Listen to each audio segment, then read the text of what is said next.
Hey people, it's Sleepy Reader, aka Damien. This is my comic book countdown of the brand new comics I got this past Wednesday and ranking them from, in this case, 10 to 1 because there were 10 of them, based on my feelings, my very subjective feelings at the time I read them. I do have a new t-shirt courtesy of my daughter. She and I have been getting into Obelix quite a bit. And, we've been getting to Asterix quite a bit, and Obelix is our favorite character. She got me this shirt for Christmas, but it didn't arrive till yesterday. But I'm very pleased with it. So, in at number 10 is Man's World from AWA Upshot. This is issue number 2. I kind of enjoyed issue number 1. I just thought it was nothing special, but a take on like cliches of old EC comics where some people go dinosaur hunting and things go wrong. And in this case, it's people go to an exotic planet that's for tourists to go hunting on, and then things go wrong.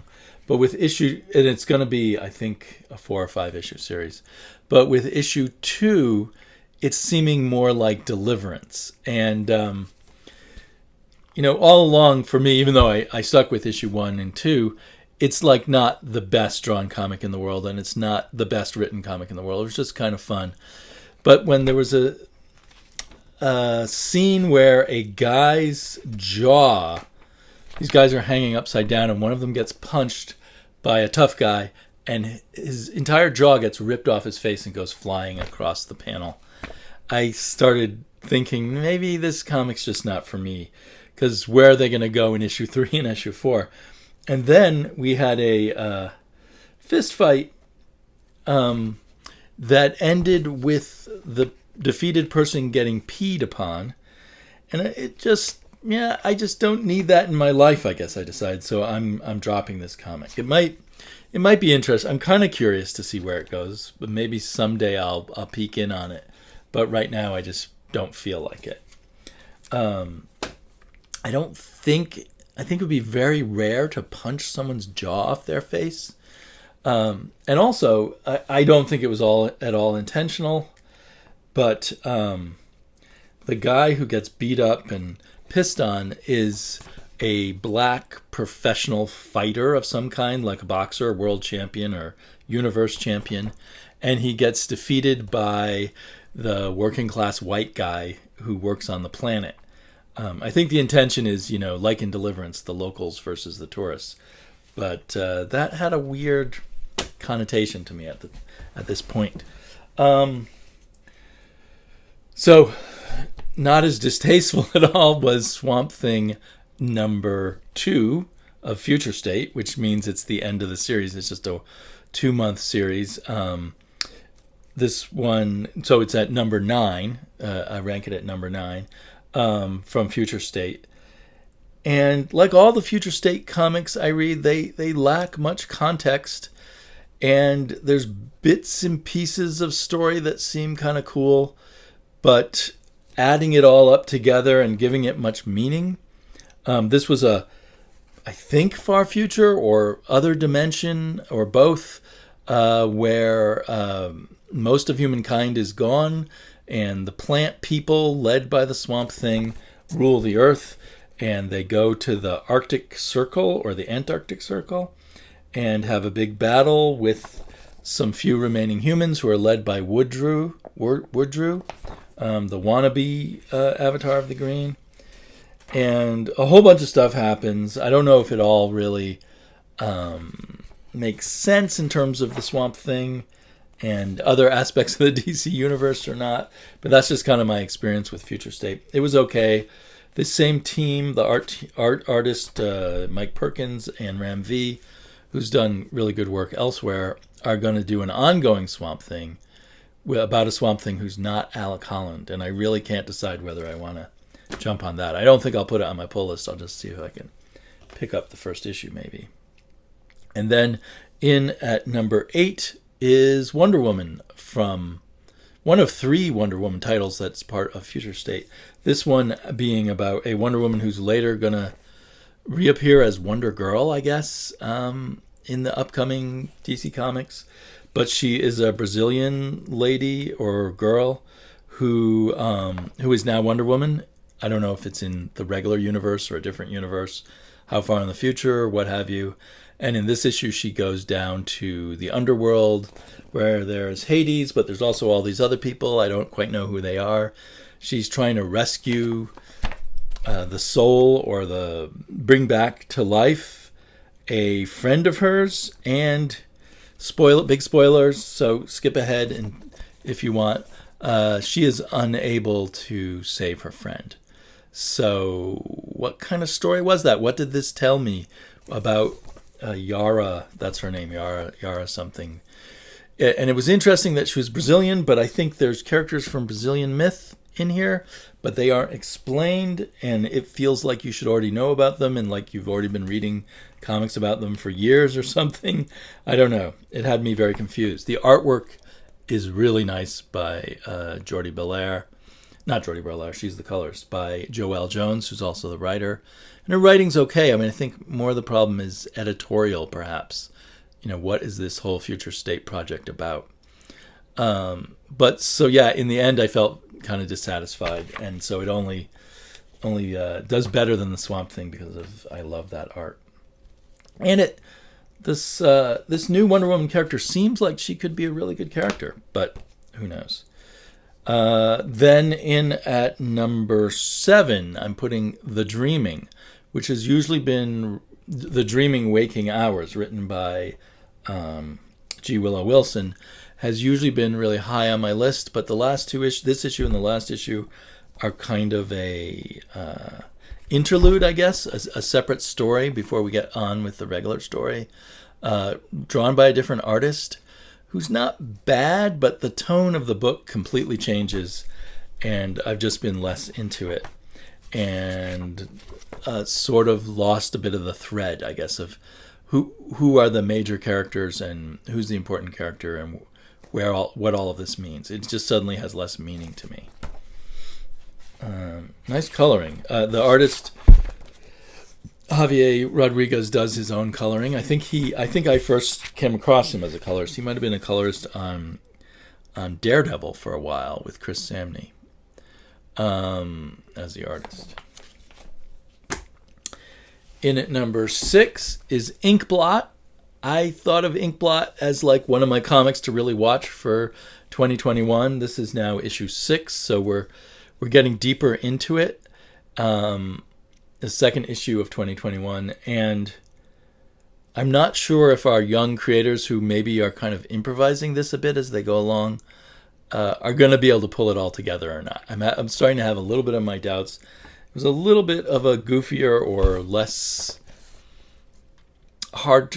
easy to swallow issue. I mean, all the issues are fantastical and stuff, but this issue brings back our character from the first issue and the cat, and it's just it just seems, I don't know, a bit of a mess, but still intriguing. I'm still sort of rooting for this comic, so I enjoyed reading this, but it's also sowed a few doubts in my head as to whether this will all pull together and all the threads and elements of what they're writing about, will they be able to pull it all together. Another comic I've been liking a lot is Engine Word. This is number 7, and this has been growing a lot on me, but then this issue threw problems at me as a reader.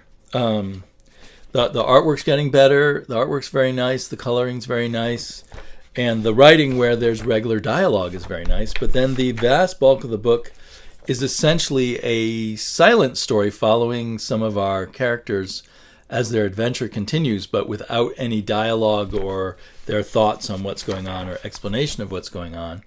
You may see these captions here, but these captions have nothing to do with what's going on.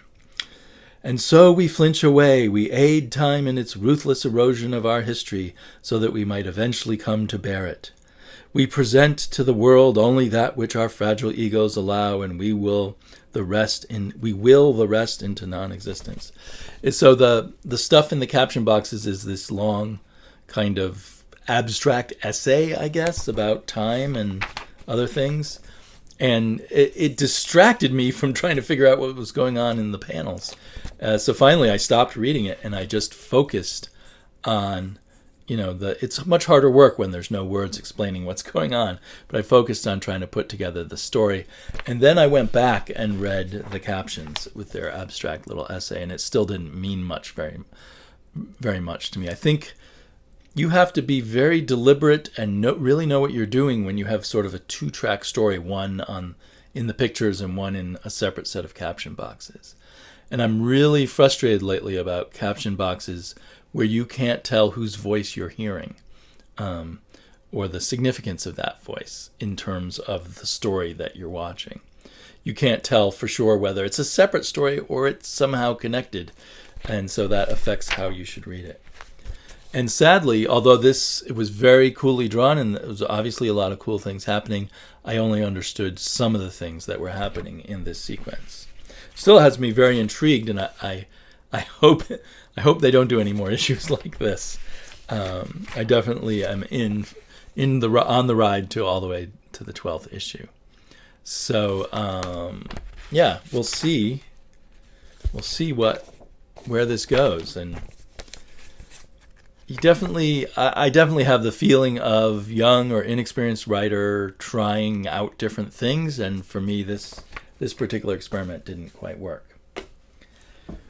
Okay, number 4, my problem book of the week, The Immortal Hulk. And it's not that I have a problem with the actual issue, but of what I was reading online about one of the panels in this issue, which supposedly has a anti-Semitic sentiment secretly implanted in this reversed window.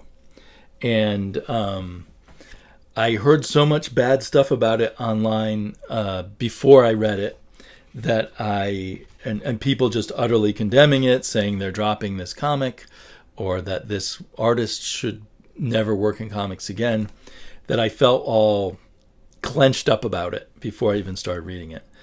And so that's why this would have probably, had I not had that psychological tension going into it, this would have been my number 1 book instead of my number 4.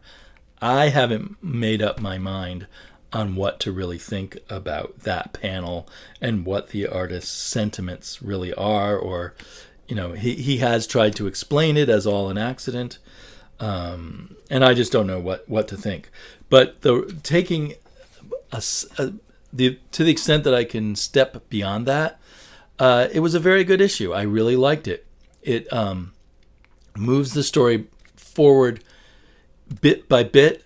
If you've been reading up to issue 43 now and following the story, all of this forward movement is very interesting and very telling. It has become a much slower moving book than it used to be, but I really enjoy it that way right now. And in terms of whether the writer or anybody outside of that secret message had any motivation, I don't think so. There was nothing in the scene that had the background in it to suggest that it was saying anything about Jewish people in any sort of way that I could tell.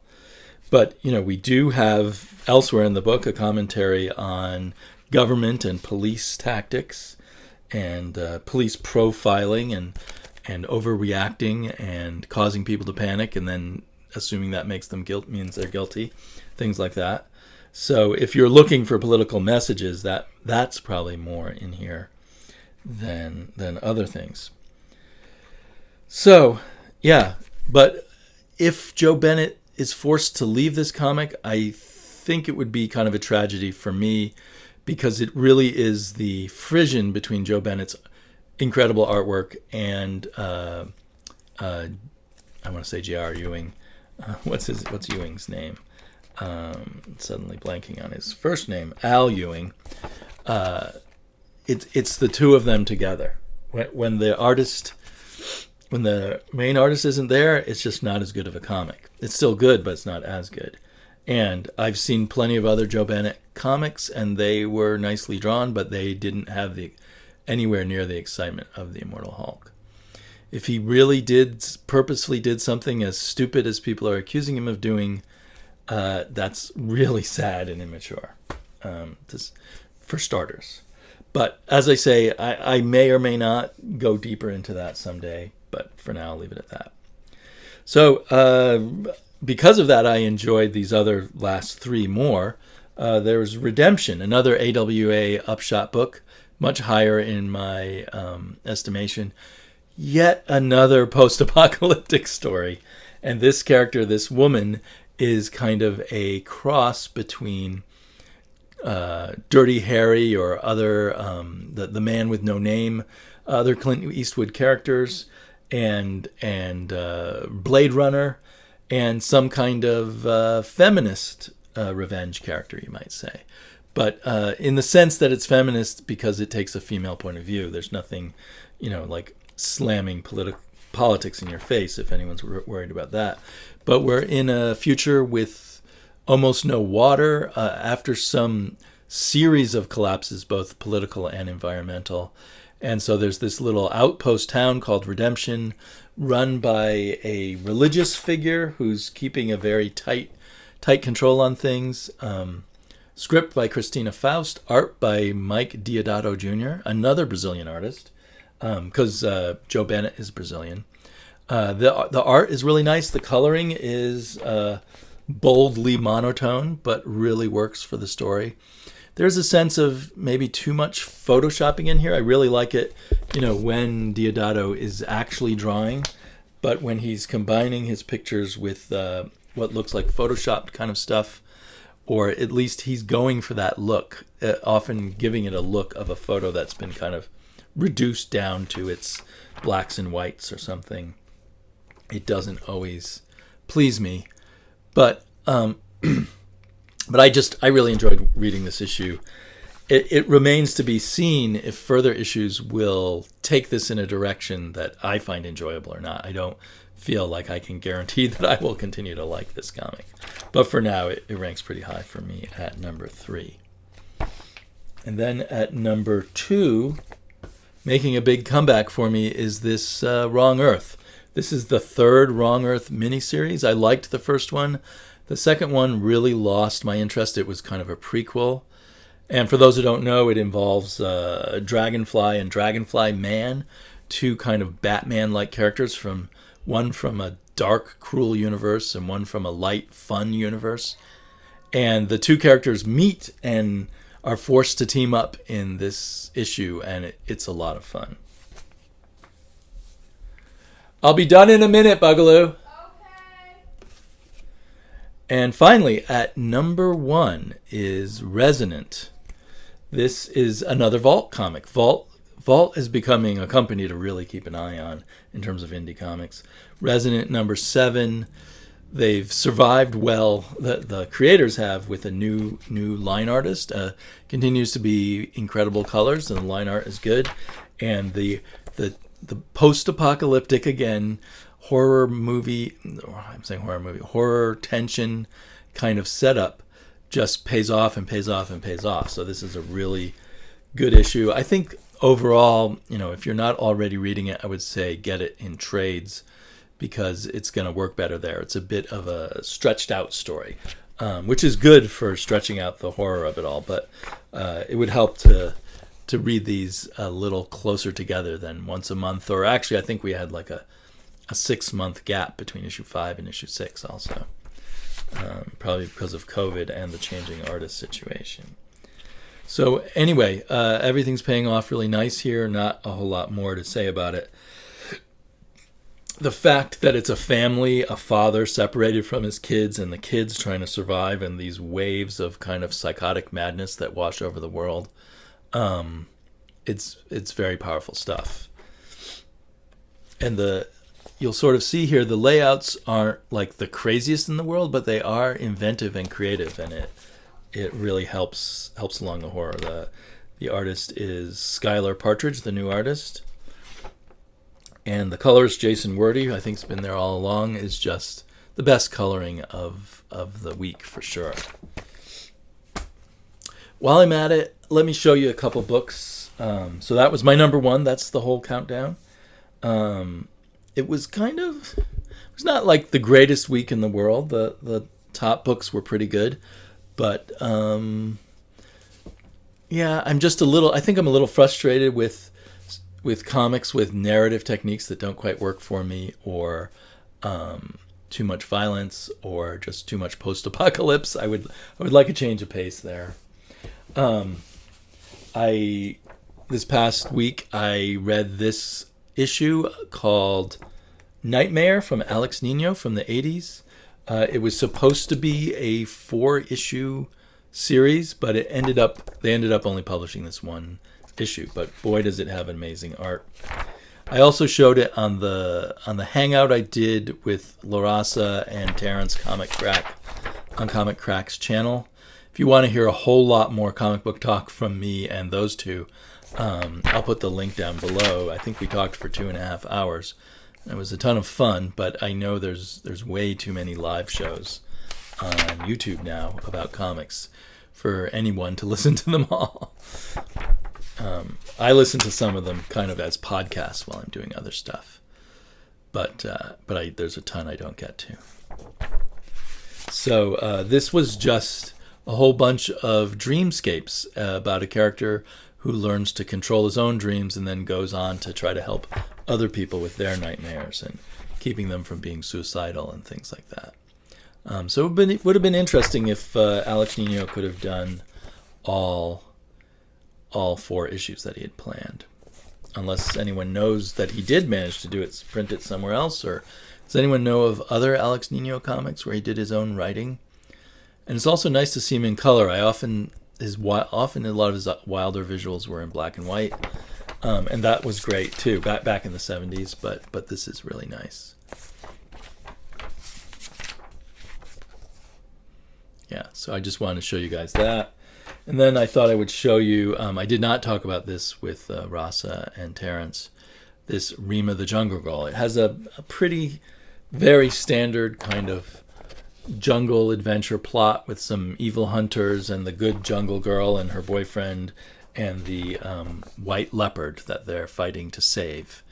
And the tragedy that ends on a hopeful note that we get. But it's the art by Nestor Redondo, I think layouts by Joe Kubert, that I just love. It's making me I'm going to get all the other Rima books, and I'm going to look for more Nestor Redondo artwork. There's just something really, he's sort of a perfection of the kind of illustration he does. But, well, of course, Joe Kubert played some role here too, but the storytelling is wonderful, along with the visual storytelling, along with the with just the beautiful rendering of everything. The beautiful women and animals and jungle scenes and the men too. But it also struck me while reading it, after reading a lot of modern comics, how everything was clear, picture to picture, panel to panel. There's nothing here that leaves you trying to figure it out on your own. And maybe some of you think it's better that there's more of a struggle to figure out what's going on in comics, but that's, for me, not what comics are about.